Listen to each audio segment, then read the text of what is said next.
Hey everyone, welcome to the Sword and Laser. I'm Veronica Belmont. You know me, I'm Tom Merritt. Do I? Do I really know you? Do any of us know any of us? Good question. But anyway, Sword and Laser is a book club. You do know that. But it's so much more. We bring you author interviews, news from the world of science fiction and fantasy, and of course, awesome discussions from fans just like you. There's lots of ways as a consumer of Sword and Laser to support the show. You can send us email, you can post on Goodreads, you can actually give us money. Our show is entirely funded by patrons, people who get value out of the show and say, you know what, I'll give a little value back. We only ask for like $1 a show, if that. Go to patreon.com/swordandlaser.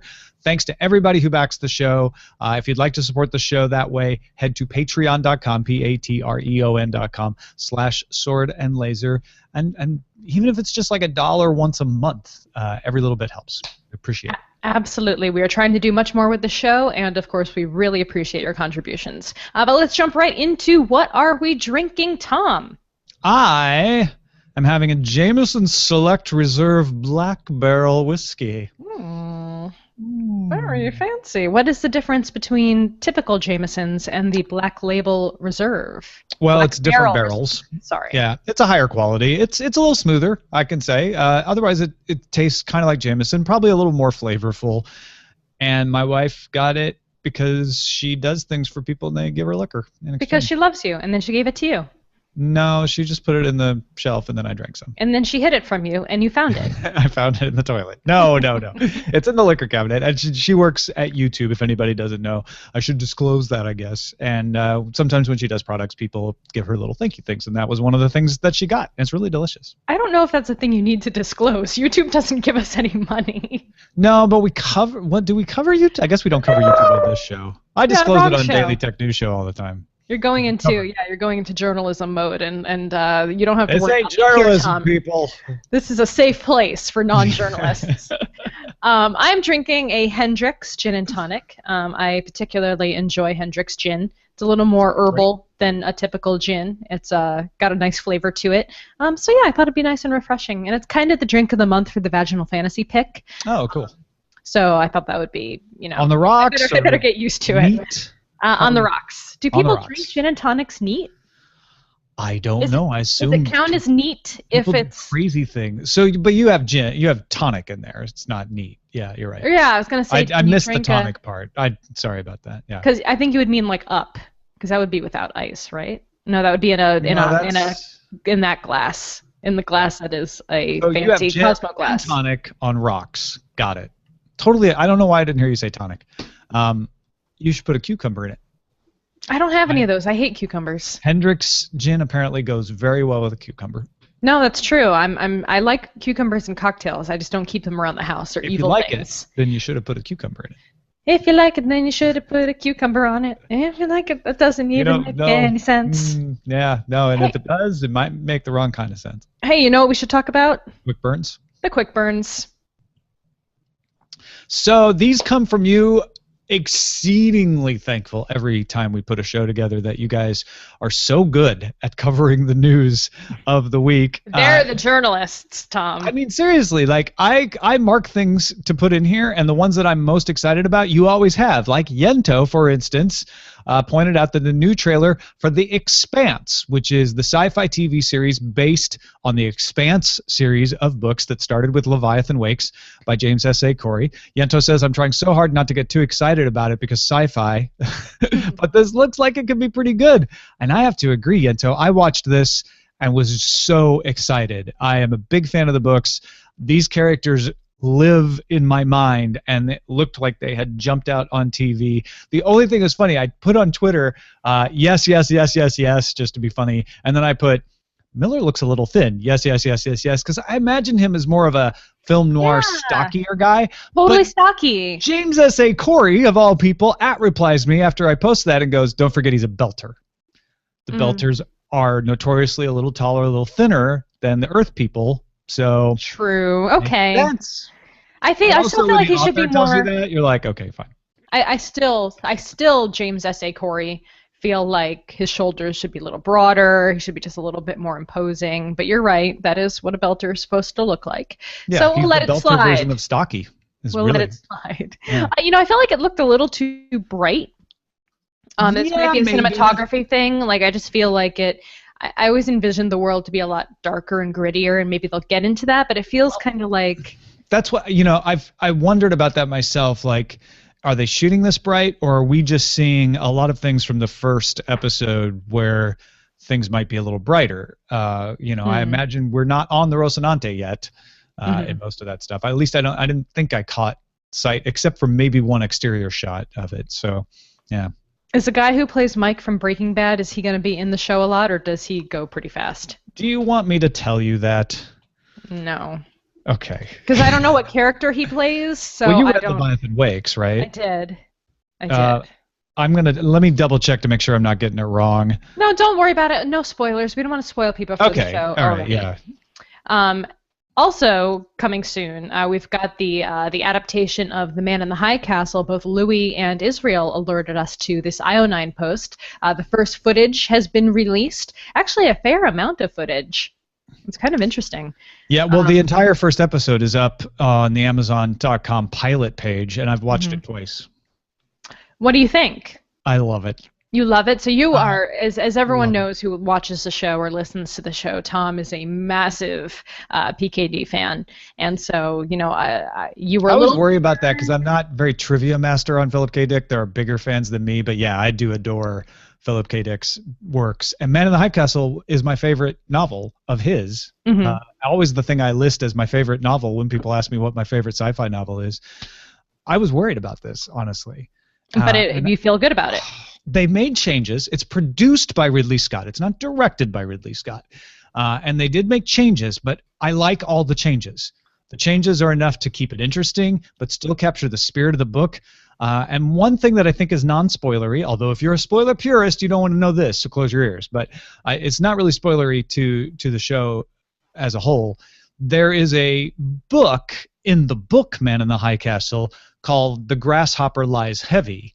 And in the TV pilot, they change it to a newsreel, which I love that because the book is an important element. And when you're reading a book and about a book, you get a neat feeling of like, oh, I'm reading the book about the book. So when you're watching the TV show, they preserve that feeling because I'm watching a TV show, not about a book, though, about a newsreel. So that's kind of cool. That is cool. All right, so it's on the Amazon pilot page now, so you can go check that out. When is the rest of the series due to go live? They never give us any like hard and fast rules because I think they want to keep it pretty flexible. But it is universally being praised, so I can't imagine it doesn't get greenlighted. And I believe if I'm right, Transparent was on the pilot page last February, and it went on to Amazon as a full series, I think, in August. So hopefully by the fall, we should be able to see this. Cool. I would like that. Dara wrote in a post that Sci-Fi is adapting another book. They're really into adapting books, says Dara. Now they're turning Robert Charles Wilson's Spin into a mini-series. Now, I am embarrassingly unfamiliar with Spin, but it is a Hugo Award winner. Same. And the adaptation is being written by the guy who wrote Fight Club and Jumper, Jim Uhls. Yeah, I don't know anything about this series, and that is kind of embarrassing. I guess we just get caught up in the books that we're reading sometimes. We miss these big ones. Too many books.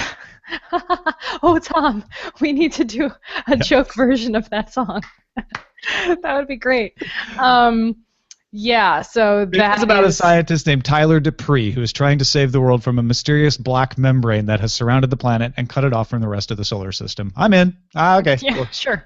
Why not? I'm just happy sci-fi is, really putting the sci-fi back in sci-fi, as they say. Yeah, we're getting a lot of sci-fi on TV, and it's been a while. We've talked about that before. So lots of stuff being done. Maybe not all of it's going to stick, but we're getting some real science fiction. No, although I'm totally into people call Leviathan Wakes space opera, and I can see why they do that sometimes. I don't feel like space opera is a pejorative term, which some people do. That's but dumb. There's a lot of good science underpinning Leviathan Wakes and the Expanse series. So So wait, so they don't even consider it, they have to still consider it science fiction, right? I Well, mean, that's dumb. there's the science fiction fans who are like, shouldn't really be science fiction unless it's very science based. Oh, right? get out of my face. And Get then there's out the of my space, stupid space face. fantasy / space opera crowd, where space opera began as sort of. I was just reading the How Star Wars Conquered the Universe book, and he talks about how Jules Verne and H.G. Wells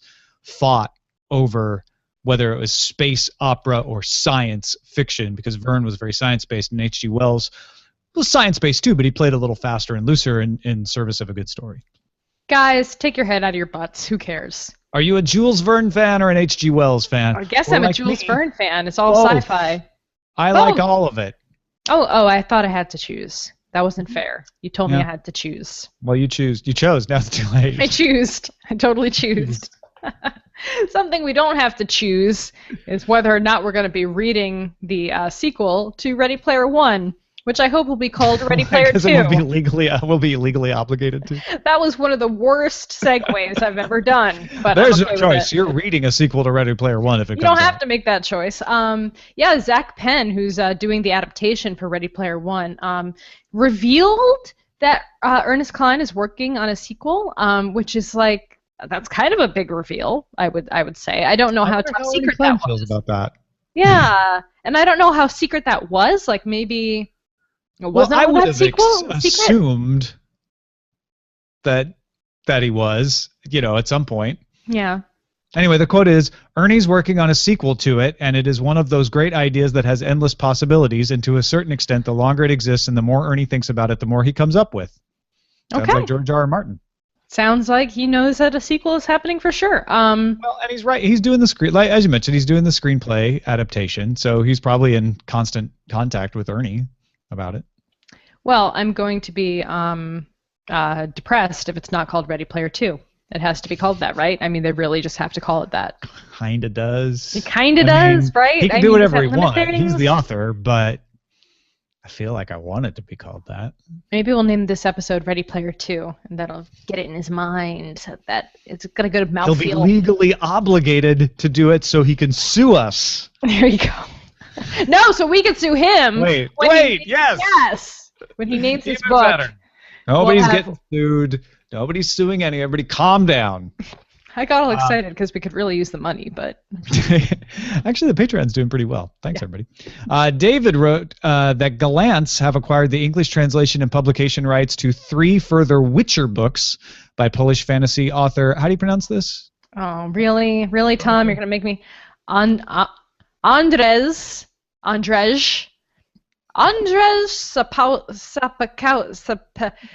Sapkowski. Sapkowski. Andre? I don't know. It's Andre. Anyway, it's via the Word Zone, so maybe we should go ask Adam. So yeah. Anyway, you want more Witcher novels? Gallants is gonna publish them. So more novels in translation to English, which for us English speakers is a great thing. And so let's call him. No, I'm not. I was gonna try to. That's awful. God, Veronica, why do you have to be so American-centric? ASAP.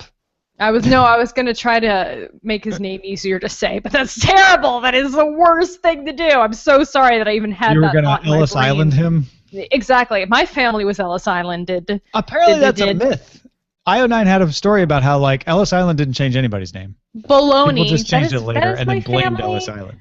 That is my family history. They can't take that away from me. There was no Ellis Island. You can't take that away from me, IO9.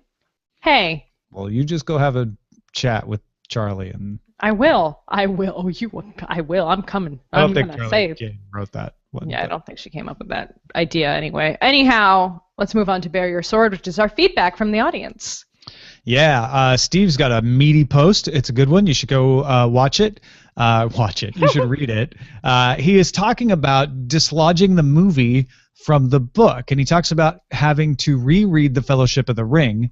Hasn't read it in roughly 10 years, and now that he's seen the movie, he can't get Elijah Wood out of his head when he's talking about Frodo, when he's reading Frodo. He finds the opposite to be true sometimes, too. For instance, Game of Thrones, he's constantly subconsciously comparing what is happening on the screen to the book and anticipating what happens next, then being slightly disappointed when it doesn't turn out as he had imagined it. Does anyone else struggle with this? Any tips on decoupling the movies from the books in your mind, or should I resign myself to experiencing stories in one medium only, as to at least have one untainted version of a story?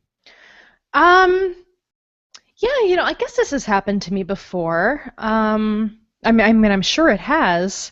I don't think it really bothers me all that much. I think I can kind of keep the two separated, though sometimes I think now, all right, well, let's go into the Outlander example All right. example. Now that I've seen the show, going back and reading the next books, I do picture the characters looking the way they look on the show. That's not a problem for me. I think it's actually kind of helpful. But if you have already read a book and you've pictured people totally differently, and then you see them on the show and it's kind of like it messes with your head a little bit, I can understand that. But I think experiencing them as two separate works is possible. What do you think? Yeah, I don't mind it. In fact, Brian Brushwood and Justin Robert Young and I will constantly debate this. They feel like you always should see the video version of something first and then read the book, partly for this reason, right? So that you're not having these combating expectations, and the book will only expand on things. It'll rarely contract, so you won't feel cheated. I get that. I like to read the book first so that I can establish what I think about the universe without being affected by what I see on the screen. For instance, Tyrion, to me, still, when I think Tyrion, the image that pops up into my mind, even after so many seasons of Game of Thrones on HBO, is John Rhys Davies / Gimli from Lord of the Rings, modified. Like Really? without a nose, for instance. But he's too old. Well, no, but I mean, that's what I mean, modified. Like, that was my template for thinking of Tyrion. So a kind of a younger, maybe even a little bit slimmer, but ugly, dwarfish character is how I think of Tyrion. And of course, when I watch the show, I'm like, oh yeah, that's not what he looks like at all in the show. But even so, it has not replaced that picture in my mind somehow. Yeah, I think interesting. I think I would probably be picturing Tyrion from the show now. What did you picture before the show, though? I don't remember. This is a problem I actually have on Vaginal Fantasy a lot, because we do casting for the books and in every episode. And every episode I'm like, I don't know what the character looks like, so it's very difficult for me to think about what the actor who would play them would be, because I think I just kind of picture them in like this amorphous...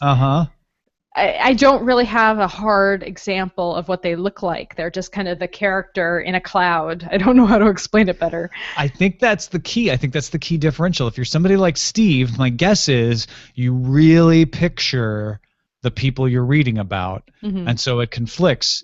Whereas, I mean, I gave you a much more deep description of my picture of Tyrion than probably I actually had when I began reading the books. Because, yeah, often I don't have a very distinct picture of the person. I kind of have a vague idea.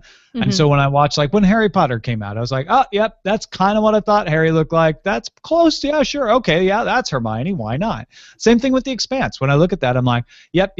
Miller looks different than I was imagining him, but yep. And when he's different, like I said, skinnier, because I wasn't thinking Belter enough, probably. But yeah, I don't have a very defined version where if you show me a different one, I'm going to go, oh, yeah, no, that's so wrong. They would have to be, like you just said, so different from the amorphous blob in my mind for like me to Tyrion have as a tall blonde woman. Like if Chris Helmsworth was word cast as Tyrion, I would be like, what? I think anyone probably. Thor? Yeah. Like something like that. Yeah. Yeah, no, exactly. You'd be like, no, come on. That is not. But I mean, that would just be common sense. That was a stupid example. But you know what I mean. Like, it would have to be right. No, it's the extreme example that illustrates the point. I get it. So yeah, I think I don't really get that picture in my mind. So I don't have that problem, but I can see why other people would. Just don't think about what you're reading, like we don't. Just don't. And you'll be fine.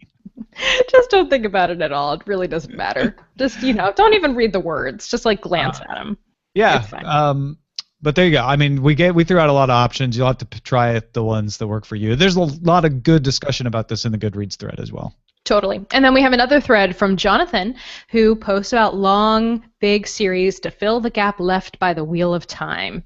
He says, I finally finished reading the Wheel of Time. It's taken me 21 months to get through the whole thing, and now I'm trying to find a new book series of a similar size, both in terms of book length and series length, to replace it in my reading list. I'd prefer a sci-fi series because my shelf's getting a little lopsided with all the fantasy stuff I've been reading, but it's not an absolute must. Any help on this would be great.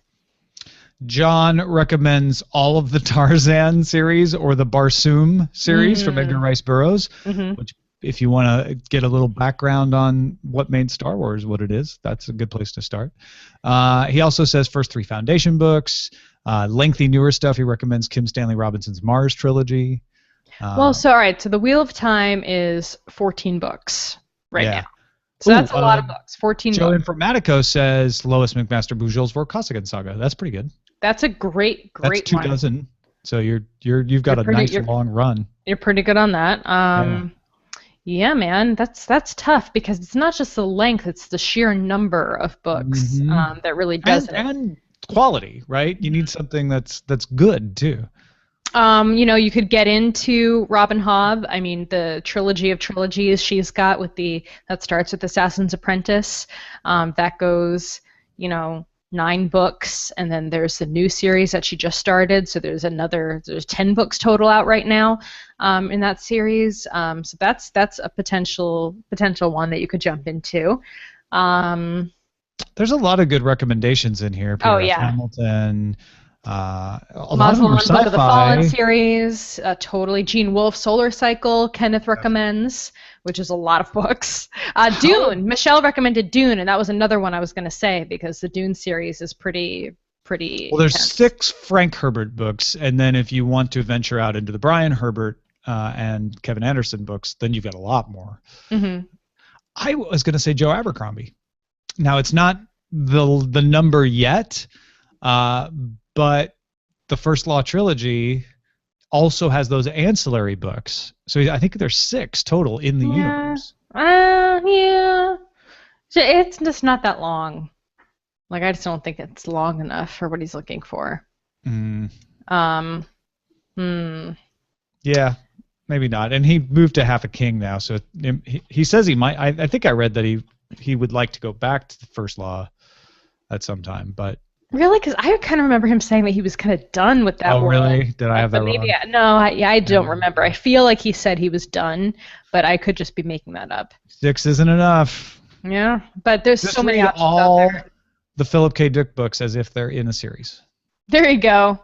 Or all the Terry Pratchett books as if they're in a series. They Which are kind those of. actually are. Yeah, not all Yes, the Philip you K. could go- Dicks are in the same universe, but Pratchett's are. For the most part, is in all of the same universe. Yeah. So that could be done. They're shorter books. That's actually a really good. Just go Discworld. I'm doing Discworld.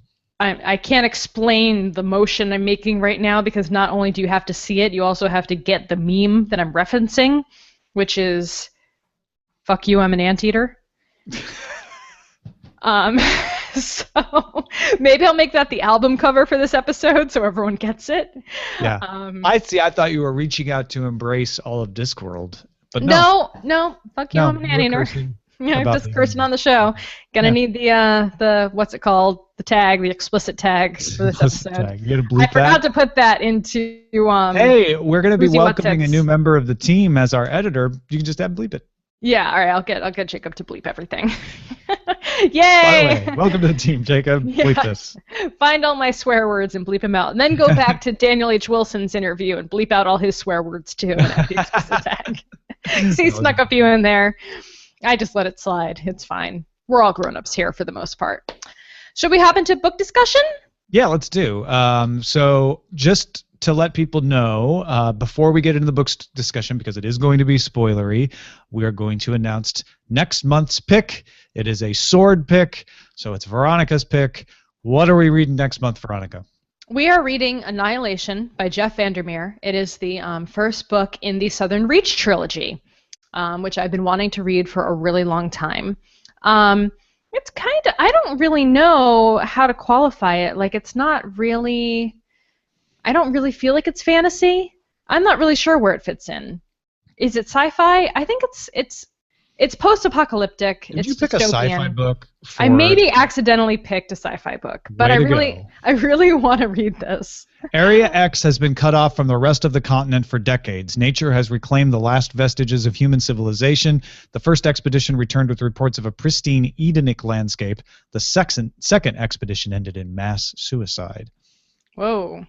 And the third expedition ended in a hail of gunfire as its members turned on one another. The 11th expedition returned as shadows of their former selves.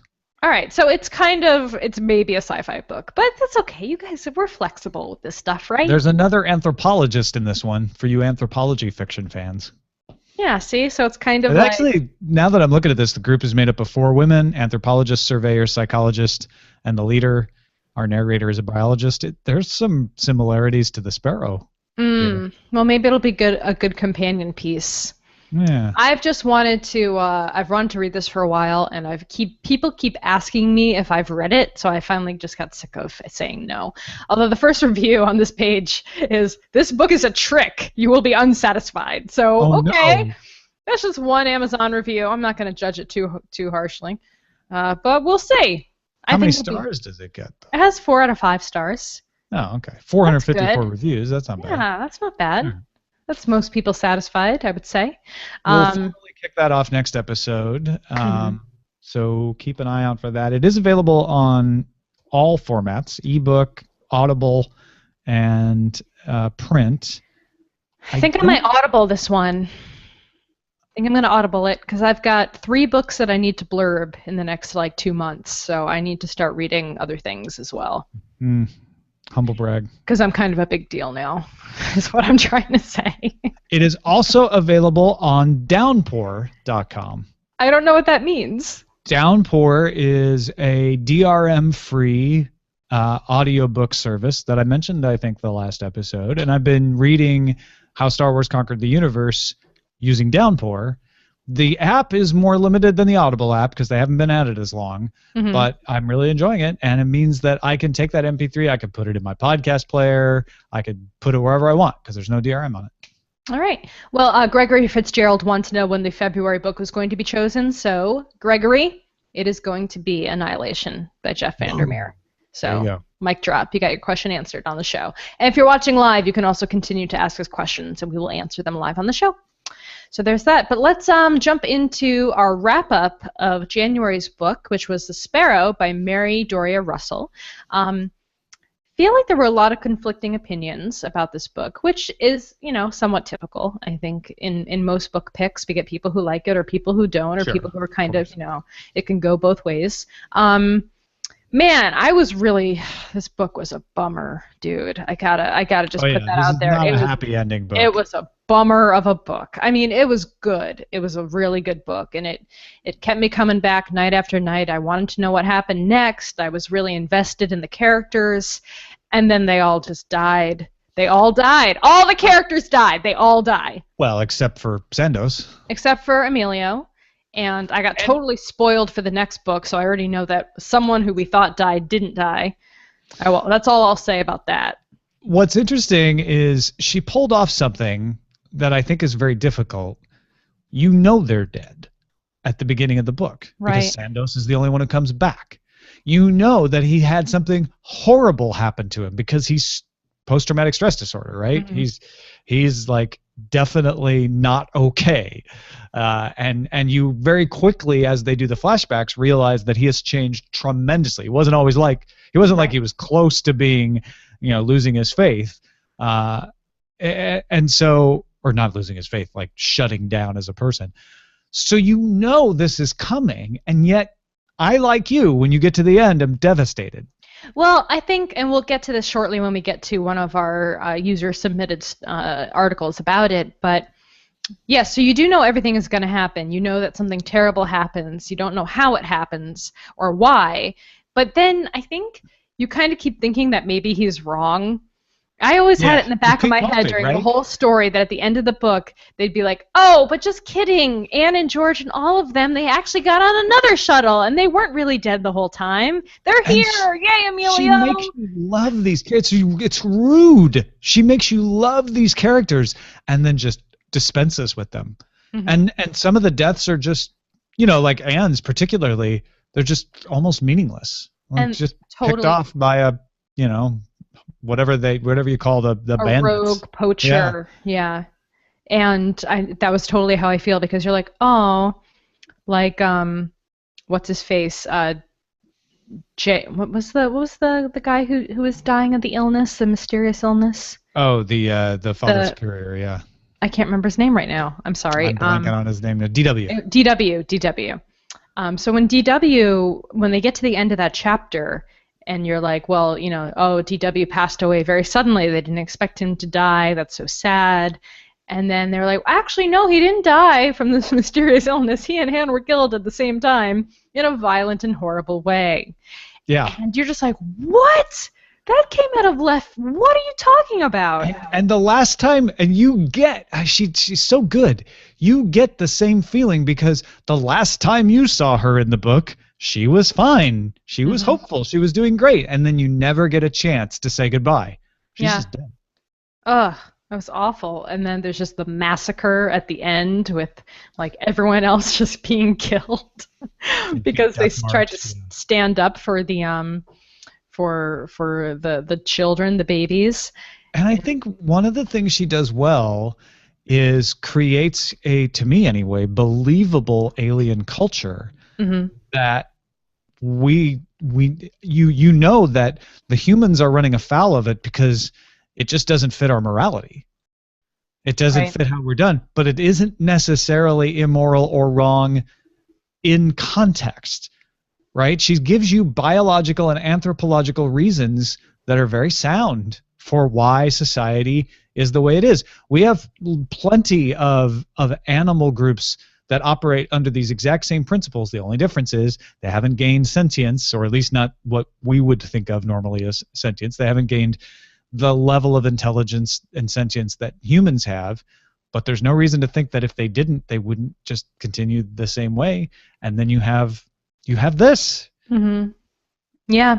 How do you feel, though? There were a lot of discussions on the forums about the likelihood of these people being chosen to go on an expedition to outer space. That it was the Jesuits that build the ship and somehow secretly, apart from all the world governments, are able to go out and send the first mission to there are the some new planet. things you have to swallow. One of them is that the Papal States, which don't exist, the Vatican City, certainly has enough money, but would have enough influence to bring enough science to bear to secretly launch a ship. I don't disbelieve that it's possible for an organization of some kind to secretly launch a ship like this. I think they could, it would be difficult, but I think they could pull it off under wraps. Like, we like to think, oh, rockets are big and loud, someone would notice. It's a big planet. You could find a place to launch this that no one would know about. The question would be, could you keep everyone involved in it secret? Because you'd have to have a lot of people involved. And do you think that they could launch a rocket and none of the world powers would notice? I think they would notice. I think they would notice, but I think it's plausible that they would then go, wait, who launched that? Oh, okay. And the Pope says, keep it quiet. And they're like, yeah, we would be embarrassed if people knew that this happened without our knowledge. And it does eventually the world does find out, right? So at that point, they could let it out, I guess. Anyway, I guess what I'm saying, it's not so disbelievable to me that it could happen. It is stretching belief a little bit that the Jesuits would be able to pull it off, but she connects the dots for you. She says it was this thing that happened plus this thing plus this thing, and that's how they were able to pull it off. So, I understand how they got the secret knowledge of the signal. I understand the influences that the Jesuits could plausibly have. But there was team together. There was no secret knowledge. Everyone knew that signal came out. The whole world was talking about it. But the Jesuits knew about it before the rest of the world, because they were in on it the moment it was discovered. So they had the jump, I guess, is what I'm saying. All right. Well, fair enough. Let's talk about one of the posters on our threads about the Sparrow. This one came from Barack. Opening the document comes from Barack, and I thought the main crux of his discussion, he was disappointed with the ending. He says it's not just that the final 2 chapters squeeze all this resolution into them, it's also that many significant events are over so quickly, it's almost like they're mentioned in passing. This is all that's said about the deaths of 3 major characters. Perhaps a third of the Vakanashi were killed, maybe more, and Sophia, and Jimmy, and George. Then the gang rape, that terrible disaster that transforms Emilio into the broken, haunted man we meet in 2060. All of that is described brutally but succinctly. We're given no time to absorb the changes it wrought in him, no time to reflect on how that terrible thing echoes through the person he'd become. A lot of time is devoted to demonstrating just how hard it's been to get Emilio to open up regarding what happened in Rakat. I also understand how the floodgates can open in situations such as this, how everything sort of comes out at once. Yeah, I mean, there was definitely a lot of time spent on his recovery and his rehab, but not a lot of time really spent on the actual events. And maybe we don't want to dwell on that. I mean, maybe that's pretty intense to really go heavily into detail throughout the whole book. But I do agree that all the deaths of all these characters we've come to know so intimately happened just so offhandedly and so suddenly. But to me, and I totally understand the criticism, to me that's what makes it work.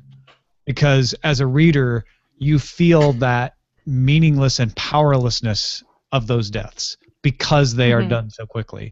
And I think if you had dwelled on them more or described them more, given you their perspective, you wouldn't have had that side of it. And I really thought that was a bold risk for her to take that worked for me. Maybe it didn't work for you, in which case that you're gonna have a different opinion. But I mean, for me, I was like, wow, I feel like I'm Sandoz who's finding this out without being able to do anything about it or seeing it actually happen. It's like what happens sometimes. People die and they're dead, and you didn't get to say goodbye, and you didn't get to see them die, and you didn't get any of that resolution. And that's what helps build up his breakdown. That's actually exactly what I was just about to say. How, when do we ever get to have that resolution? So I think in that regard, it makes perfect sense. It's just, you're not used to really having that in a book, I think. I think in a book you're given so often the opportunity to kind of have your closure or have your meaning or know why something has happened. And rarely do we just get a character. Like, when's the last time you've just read a book where a main character just dies? George R. R. Martin. Yeah. Okay. Well, yes. I mean, sometimes in George R. R. Martin books, that one's the only one I can think of right now off the top of my head. Like a POV character just dies off screen, and you just have there's no real and even narrative no reason. Spoilers. For it. But even the person we're talking about in Game of Thrones in the first book. You get to see it, right? It's not off screen. There are some that are off screen, but there are some. Yeah, I think some we're led to assume have happened, even if off they page. haven't necessarily happened off page. So yeah, it's a different perspective, I think, and now it's satisfying for obvious reasons. He also makes the criticism that once he tells the story, everything's fine. I didn't interpret it that way. I didn't interpret it that Sandoz was like, all better now. I got the story off my chest and everything's fine. I mean, I felt like he was still very troubled. But he was better. He was at least functional because he had been made to tell the story. And I think that's like the healing process has begun. Yeah. He's finally gotten over that hurdle of saying it out loud. And I really liked that, when the Father Superior is saying, like, if he was a writer, I would have made him write it. If he was an artist, I would have made him paint it. But, he's a linguist, so he has to say it. He has to verbalize it to make it real. And I think the other thing is, I also agree with Barack that I wanted more of the ending story, of the march of the Vakashani. I don't want more of the torture and degradation necessarily, because I don't want to have to live through that with Sandoz. But I also agree that story did seem compressed. Mm-hmm. But I suppose the reason for that is this story isn't about those events. This story is about Sandoz recovery. And so that's why we actually spend a lot of time on the effects of those events, to the point where you could say that the events are not as important as what they did to him, and we spend most of the book seeing what it did to him. Right. Yeah, I mean, man, that was pretty brutal. Um, Yeah. to put it mildly, for sure. But I think it I'm like was. listening to this as an audiobook, by the way. And I like when we get to the part where he's in the dungeon, essentially, I'm like brushing my teeth. It's just Jesus. like, God, I can't listen to this right now. Yeah, I I have to, totally had a point where I was reading. So as you guys all know, I read before I go to bed, and so I was sitting there reading, and I was just like with the Kindle like in front of my face, like more when Anne and DW died first. That was the first thing I got. All that happened so fast. Like all of I was in one session, and Ryan's laying next to me and he's talking about something he's gonna do the next day or whatever, talking about like, oh, I gotta pay this bill, and I'm like, I can't talk right now. Like things are happening and I yeah. can't deal with real life. I just need to finish reading this book now. That's what happened. It was, pretty intense. So there was that. But I guess do you have anything else you want to add to it? I mean, I know the sequel, so just so you know, the sequel does wrap up a lot of the stuff. It does answer a lot more questions. I'm led to believe that it deals with the healing of Emilio more fully. So if you feel unsatisfied or if you feel like you need to know more, the sequel is available to you. I do want to read it. I don't know if I'll have time, so I don't know if it's the kind of thing where I'm going to have to make time to do it. But I definitely enjoyed reading this book. I thought it was well written. I thought the story was compelling. And even with the few nitpicks, that I might have, I think it's a really important book. And I'd been led to believe like this is a book about religion. It's a book about the nature of evil. It's a book about belief and faith. But I think I was misled by people who said, "Oh, this is a book about the Catholic Church," or stuff. That's staging ground for I think a much wider story. And I was glad of that. I thought it was really well done. I agree with you as well, and I think we talked about that a little bit earlier on. That it felt the religion wasn't beat you over the head with it. It was a framework in which the story took place more than anything else. And as a non-religious person myself, I did not find it difficult in any way or frustrating or religious-y.